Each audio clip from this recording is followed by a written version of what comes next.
لینے کے لیے اس فرشتے کو انسان کی شکل دے کر دنیا میں بھیجا. وہی فرشتہ انسان کی شکل میں پھر پہلے انسان کو جو برس کی بیماری میں مبتلا تھا, ایک زمانے میں وہ تندرست تھا, فقیر تھا, لاچار تھا, اس کے پاس آیا. آ کر اس سے کہا میں ایک مسافر ہوں, میں پریشان حال ہوں, میرے پاس مال نہیں ہے, میں بڑا پریشان ہوں, لہذا تمہیں اللہ نے بہت سارے اونٹنیاں دیا ہے, اونٹ دیا ہے. اور اس فرشتے نے اس انسان کو برس والی بیماری میں مبتلا انسان کو کہا ایک زمانے پہلے تم بیمار تھے, پریشان تھے, اللہ نے تمہیں نعمتیں دی, لیکن انسان کے پاس جب مال آتا ہے ساتھ میں تکبر آتا ہے, عقل آتی ہے, انانیت آتی ہے. برس میں مبتلا بیمار انسان جب ایک عرصے کے بعد جب وہ مالدار ہوا, سینکڑوں اونٹوں کا مالک ہوا, اس فرشتے کو کہا نہیں نہیں, یہ میری ہاتھ کی کمائی ہے, یہ میری کمائی ہے, یہ کسی نے مجھے نہیں دیا. اور عقل کی وجہ سے, تکبر کی وجہ سے یہ کسی اونٹ کو دینے سے انکار کیا.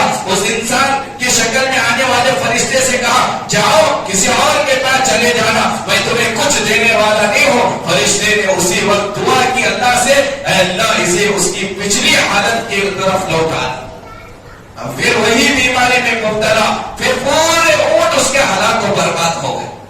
یہ ناشکری کا نتیجہ ہے, اس نے اللہ کا شکریہ ادا نہیں کیا. فرشتے نے دعا کی, سارے اونٹ ہلاک و برباد ہو گئے. پھر وہی غریب ہو گیا, تندرست ہو گیا. اب یہ فرشتہ گیا دوسرے انسان کے پاس جو گنجا تھا اس کچھ زمانہ پہلے, اس سے جا کر کہا میں مسافر ہوں, تندرست ہوں, پریشان ہوں, غریب ہوں, اللہ نے تمہیں, تم گنجا تھے, اللہ نے تمہیں بال دیا, تم غریب تھے, اللہ نے تمہیں گائے بیل سے نوازا, لہذا مجھ مسافر کو ایک گائے دے دینا. اسی طرح کا جواب اس نے بھی دیا, کہا نہیں یہ میرے ہاتھ کی کمائی ہے, یہ میری محنت کا نتیجہ ہے, یہ کسی اور کی محنت کا نہیں ہے, جاؤ کسی اور سے لے لینا, میں تمہیں کچھ نہیں دوں گا. پھر فرشتے نے دعا کی اللہ اسے بھی اس کی پہلی حالت میں لوٹا دی. سارے گائے بیل ہلاک ہو گئے, برباد ہو گئے, سر کے پاس چلے گئے, پھر گنجا ہو گیا. ابھی فرشتہ گیا تیسرے انسان کے پاس جسے اللہ نے بکریاں دیا تھا, اس سے جا کر کہا کچھ زمانے پہلے تم نابینا تھے, اللہ نے تمہیں آنکھ کی روشنی عطا کی, اللہ نے تمہیں بینائی عطا کی, تم غریب تھے, تندرست تھے, تم لاچار تھے, اللہ نے تمہیں بکریاں دیا. اب میں ایک مسافر ہوں, غریب ہوں, تندرست ہوں, مجھے ایک بکری دینا. وہ اللہ کا شکریہ ادا کرنے والا تھا. اس نے کہا تم ٹھیک کہتے ہو, تم سچ کہتے ہو, میں پہلے اندھا تھا, اللہ نے مجھے روشنی دی, میں غریب تھا, اللہ نے مجھے بکریاں دی. یہ جو دو پہاڑوں کے درمیان یہ سووں کی تعداد میں, ہزاروں کی تعداد میں یہ جو بکریاں ہیں, یہ میری کمائی نہیں, یہ اللہ کی دی ہوئی نعمت ہے. جاؤ جا کر جو بکری لینا پسند کرتے ہو بکری لے لو, جتنی بکریاں لینا پسند کرتے ہو لے لو, یہ اللہ کی دی ہوئی ہے. فرشتے نے اس بکریوں کے مالک سے اس اندھے سے کہا میں لینے کے لیے نہیں آیا تھا, میں امتحان لینے کے لیے آیا تھا, میں فرشتہ ہوں, مجھے کوئی بکری نہیں چاہیے, جاؤ تم کامیاب ہو گئے, اللہ تمہیں مزید عطا کرے گا. اللہ اور مزید نعمتوں سے اس بندے کو نوازا. تو بندہ جب اللہ کا شکریہ ادا کرتا ہے, اللہ چھینتا نہیں, اللہ کسی نعمت کو لیتا نہیں, اللہ اور عطا کرتا ہے, اللہ اور عطا کرتا ہے. تو حالات آنے پر اللہ کی ناشکری نہیں کرنا, اللہ کا شکریہ ادا کرنا. اللہ حالات لاتے ہیں آزمانے کے لیے, اللہ حالات آتے ہیں امتحان لینے کے لیے, اللہ دیکھنا چاہتے ہیں. اللہ نے جگہ جگہ قرآن میں کہا نہیں بغیر امتحان کے کیسے تم پاس ہوگے, تمہیں تو ہم آزمائیں گے. حضرات انبیاء پر حالات آئے, حضرات صحابہ پر حالات آئے, اولیاء پر حالات آئے, تابعین تبع تابعین پر حالات آئے. انہوں نے حالات آنے پر استقامت کے ساتھ جمے رہے, پیچھے نہیں ہٹے. تو جب ہم پر بھی حالات آئے ہم نمازوں سے دور نہ ہوں, ہم پر حالات آئے ہم اللہ کی ناشکری نہ کریں, ہم اللہ کا شکریہ ادا کریں. انشاءاللہ اللہ حالات کو دور کرے گا. اور ان حالات پر صبر کرنے کی وجہ سے قرآن کہتا ہے بشر الصابرین, ان کے لیے بشارتیں ہیں, دنیا میں بھی بشارتیں, آخرت میں بھی بشارتیں. اور دنیا میں حالات کو دور کر کے اللہ مزید نعمتیں عطا کرے گا. فإن مع العسر يسرا, ان مع العسر يسرا. گزشتہ جمعہ میں نے بتایا تھا کہ دو معرفہ کے بعد جب دو نکیرہ آتے ہیں وہ دو معرفہ ایک سمجھا جائے گا, دو نکیرہ الگ الگ سمجھا جائے گا. علماء جانتے ہیں مطلب یہ ہے ایک مصیبت جب اللہ کسی بندے پر لاتے ہیں تو اس ایک مصیبت پر بندہ جب صبر کر لیتا ہے, اللہ اس ایک مصیبت کے پر صبر کے بدلے دو نعمتیں اللہ عطا کرتے ہیں, دو راحتیں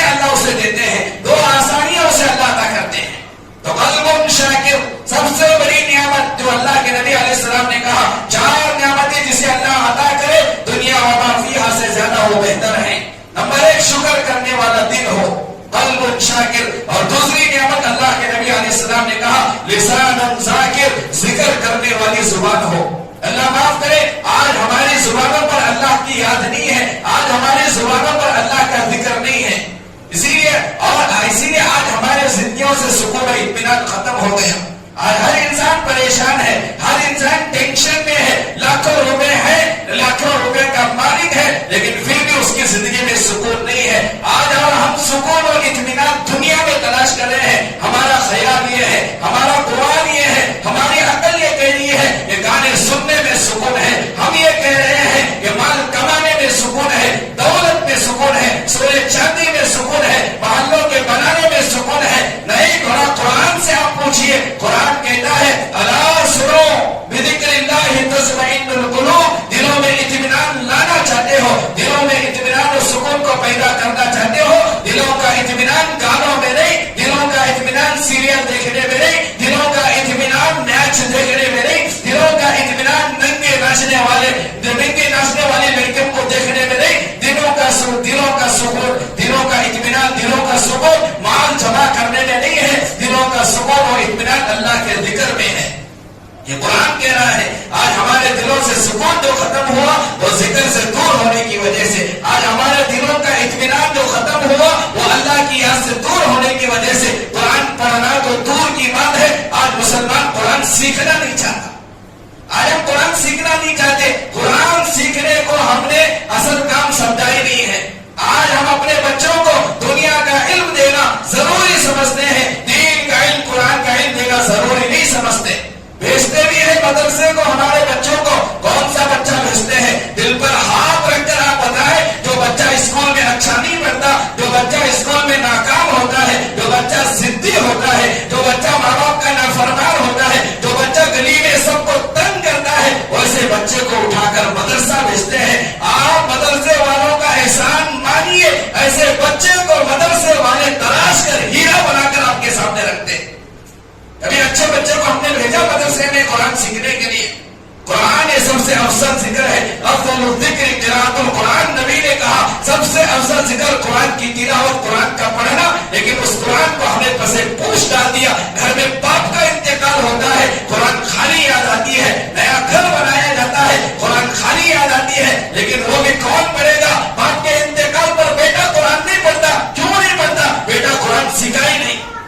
مدرسے کے بچوں کو لا کر قرآن پڑھوایا جاتا ہے.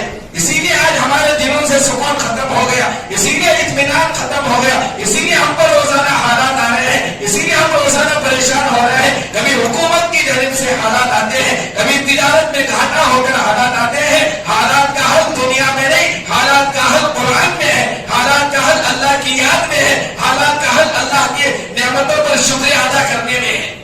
آ جائیں قرآن کی طرف. رمضان قریب آ رہا ہے, رمضان اللہ کا مہینہ, رمضان میں قرآن نازل ہوا, رمضان میں نبی نے قرآن کو سنایا ہے. ابھی سے آ جائے, رجب کا مہینہ آدھا گزر گیا, قرآن کی طرف متوجہ ہو. قرآن کا حق ہے, تھوڑا جا کر دیکھیے جو قرآن ہم نے رکھا ہے اٹھا کر الماری کے اوپر, الماری کے اندر, کتنے دن ہوا ہوگا اسے چھو کر, کتنے دن ہوا ہوگا اسے پکڑ کر, کتنے دن ہوا ہوگا اسے کھول کر دیکھ کر. اور روزانہ قرآن ہم پر لعنت بھیج رہا ہو, روزانہ ہمیں بددعا دے رہا ہے. لا کر سجا کر رکھ دیے, اٹھا کر دیکھنے کی فرصت نہیں. کتنے لوگ ایسے ہیں جن کی صبح اس وقت تک مکمل نہیں ہوتی جب تک وہ اخبار نہیں پڑھتے, نیوز نہیں پڑھتے, نیوز نہیں دیکھتے, لیکن قرآن صبح میں یاد نہیں آتا. لسان ذاکر, زبان ذکر کرنے والی زبان اللہ نے جسے عطا کیا, اور سب سے بڑی نعمت اللہ نے اسے عطا کی. اس نعمت سے آج ہم محروم ہیں. علامہ ابن سیرین رحمۃ اللہ علیہ بہت بڑے خواب کی تعبیر بتانے والے بزرگ دنیا سے گئے ہیں. حفصہ بنت سیرین رحمۃ اللہ علیہ کی بیٹی حضرت حفصہ عورت ہے, لڑکی ہے. حضرت حفصہ سیرین رحمۃ اللہ علیہ کی بیٹی, ان کے بارے میں کتاب میں لکھا ہے روزانہ گھر کے کام کاج کے ساتھ, روزانہ گھر کے کام کاج کے ساتھ حضرت حفصہ جو سیرین رحمۃ اللہ علیہ کی بیٹی ہے, کام کاج کے ساتھ روزانہ 15 پارہ قرآن پڑھتی تھی. ہے آج ہمارے گھر میں ہماری بیٹیاں 15 پارے تو دور کی بات, ایک پارہ نہیں پڑھتے گھر کی لڑکیاں ہماری. اور ماں باپ کیسے بولیں گے, خود ماں باپ نہیں پڑھتے. کیسا وہ باپ اپنی بیٹی کو کہے گا قرآن پڑھ, کیونکہ باپ قرآن کھولتا نہیں, دیکھتا نہیں. باپ بھی موبائل میں ملوث, بیٹی بھی موبائل میں ملوث. باپ بھی موبائل میں ملوث, بیٹا بھی موبائل میں ملوث تو پھر ٹیپو سلطان پیدا ہو گئے، گھروں میں یہ ناچنے والے اولاد پیدا ہوں گے. تو آنا ہے ہمیں قرآن کی طرف، اللہ کی طرف، اللہ کی یاد کی طرف. حضرت حفصہ روزانہ 15 پارے قرآن ختم کرتی تھی. 2 دن میں ایک قرآن ختم ہوتا تھا. ہمارے اکابرین کے گھر کی مستورات کی یہ حالت ہے. امام وقی رحمت اللہ علیہ گزرے ہیں. امام وقی اپنی مشغولیات کے ساتھ ساتھ روزانہ ایک قرآن روزانہ ختم کرنے کی عادت تھی. روزانہ ایک قرآن ختم کرتے تھے امام وقی. حضرت جنید بغدادی رحمت اللہ علیہ بہت بڑا ولی گزرا ہے. جنید بغدادی کون نہیں جانتا؟ حضرت جنید بغدادی سے کسی نے پوچھا روزانہ اللہ کو کتنی مرتبہ یاد کرتے ہو؟ تو حضرت جنید بغدادی نے کہا روزانہ میں اللہ کو 3000 مرتبہ اللہ کو یاد کرتا. 3000 مرتبہ اللہ کا ذکر کرنے والا جنید بغدادی جب جا کر ولی کامل بنا، جب جا کر آج بھی دنیا میں ان کا نام زندہ ہے. یہ دوسری نعمت لسان ذاکر، ذکر کرنے والی زبان جسے اللہ تعالیٰ عطا کرے، وہ بہت بڑی نعمت ہے. عوف بن فرید رحمت اللہ علیہ ایک بزرگ گزرے ہیں، پیر میں زخم ہوا تھا. طبیبوں نے کہا، حکیموں نے کہا زخم بڑا گہرا ہے، پیر کاٹنا پڑے گا.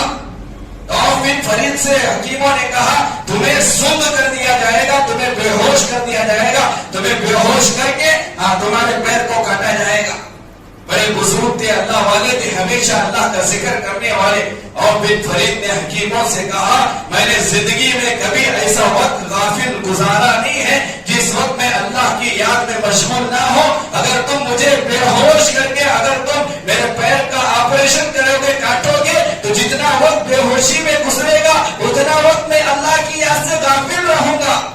اور یہ مجھے منظور نہیں، پسند نہیں. ایک کام کرنا، مجھے بے ہوش نہ کرنا، میرے ہوش کی حالت میں میرا پیر کاٹنا، میں اللہ کی یاد میں اللہ کے ذکر میں مشغول رہوں گا. حکیموں نے کہا کتاب میں لکھا ہے عوف بن فرید کو ہوش کی حالت میں ان کا پیر کاٹا گیا. عوف بن فرید ذکر کرتے رہے لیکن یہاں آپریشن مکمل ہوا. حکیموں نے کہا ان پر بل تک نہیں آیا، انہیں احساس تک نہیں ہوا کہ کیسے پیر کو کاٹا گیا. وہ زمانہ جو جس زمانے میں جس وقت میں ذکر نہ کرنا جائز تھا، جس زمانے میں اللہ کی یاد سے دور رہنا درست تھا، لیکن اللہ والے اس وقت بھی اللہ کی یاد سے دور ہونا نہیں چاہتے تھے. آج صبح شام کی 3 تسبیحات ہماری مکمل نہیں ہوتی، دوسرے وقت میں ہم کیا اللہ کو یاد کریں گے؟ یہ بڑی نعمت ہے لسان ذاکر، ذکر کرنے والی زبان. ہمیشہ اللہ کی یاد زبان پر ہو. اور اللہ کے نبی نے کہا تموتون کما تعیشون، جیسے زندگی گزارو گے ویسے تمہاری موت آئے گی. ذکر کے ساتھ زندگی گزرنے کی، ذکر کرتے ہوئے انتقال کر جاؤ گے. اور تم آسون کما تموتون، جیسے مرو گے ویسے کل قیامت کے دن اللہ تمہیں اٹھائے گا. ذکر کرتے ہوئے زندگی گزارو، ذکر کرتے ہوئے انتقال ہوگا، ذکر کرتے ہوئے اللہ کے بارگاہ میں کھڑے ہو جاؤ گے. لیکن آج ہماری زندگیاں موبائل دیکھنے میں جا رہی ہیں. یہ موت بھی موبائل دیکھتے دیکھتے آئے گی. پھر اللہ کے سامنے ایسے ہی کھڑا کر دیا جائے گا. تو تھوڑا دل پر ہاتھ رکھ کر سوچے جنت میں جائیں گے کہاں جائیں؟ اللہ راضی ہوگا ناراض ہوگا؟ جیسے زندگی گزارو گے ویسے انتقال ہوگا، جیسے انتقال ہوگا ویسے اللہ تمہارا حشر کرے گا، ویسے اللہ کل قیامت کے دن تمہیں اٹھائے گا. حضرت عیاش رحمت اللہ علیہ کے بارے میں لکھا ہے فضائل اعمال فضائل صدقات میں بھی شیخ زکریا رحمت اللہ علیہ ابو بکر بن عیاش رحمت اللہ علیہ کے بارے میں لکھا ہے ابو بکر بن عیاش رحمت اللہ علیہ کا انتقال ہونے لگا. بیٹی بازو میں بیٹھی تھی، بیٹی رونے لگی. ابو بکر بن عیاش پوچھے بیٹی کیوں رو رہی ہو، رونے کی کیا وجہ؟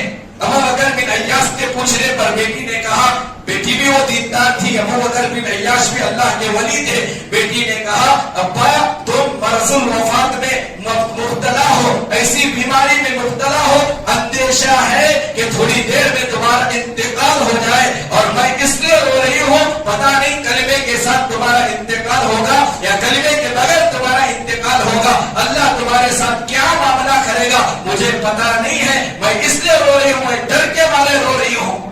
ابو بکر بن عیاش نے بیٹی سے کہا بیٹی ڈرنے کی کوئی بات نہیں، غم کرنے کی کوئی بات نہیں، انشاءاللہ میرا انتقال کلمے کے ساتھ ہوگا، اللہ کی یاد کے ساتھ ہوگا. اور میں اس لیے کہہ رہا ہوں بیٹی جس گھر میں میرا انتقال ہو رہا ہے، جس کمرے میں میرا انتقال ہو رہا ہے، 30 سال سے ابو بکر بن عیاش نے کہا بیٹی 30 سال سے کوئی دن ایسا نہیں گزرا جس دن میں میں اس کمرے میں پورا قرآن ختم نہ کیا ہوں. 30 سال سے روزانہ پورا قرآن اس کمرے میں ختم کر رہا ہوں. میرا انتقال قرآن کے ساتھ ہوگا, قرآن کی یاد قرآن کے پڑھنے کے ساتھ ہوگا. غم نہ کرنا. لکھتا ہے ابو بکر بن عیاش رحمت اللہ علیہ ادھر قرآن پڑھنا شروع کیے, ایک منزل پورا قرآن ادھر ختم ہوا, ادھر انتقال ہوا. 4-5 پارے قرآن پڑھتے رہے, ادھر ایک منزل قرآن ختم ہوا, ادھر انتقال ہوا. تو موت ویسے آئے گی جیسے ہم زندگی گزاریں گے. زندگی میں ذکر زبان پر رہے گا, انتقال کے وقت میں کلمہ نصیب ہوگا. سبحان اللہ بولتے ہوئے دنیا سے جائیں گے, الحمدللہ بولتے ہوئے دنیا سے جائیں گے, اللہ اکبر بولتے ہوئے دنیا سے جائیں گے. زندگی میں قرآن پڑھتے رہیں گے, قرآن پڑھتے ہوئے دنیا سے جائیں گے. یہ میری بات نہیں, یہ اللہ کے نبی کی بات ہے. تموتون کما تعیشون, اللہ ویسے تمہیں موت دے گا جیسے تمہاری زندگی گزرے گی. 2 نعمتوں کا تذکرہ ہوا, آئندہ 2 جمعہ میں انشاءاللہ 2 نعمتوں کا تذکرہ ہوگا. اللہ تعالیٰ شکر کرنے والا دل, ذکر کرنے والی زبان ہم تمام کو عطا کرے. آمین. وآخر دعوانا الحمدللہ رب العالمین. جو حضرات سنت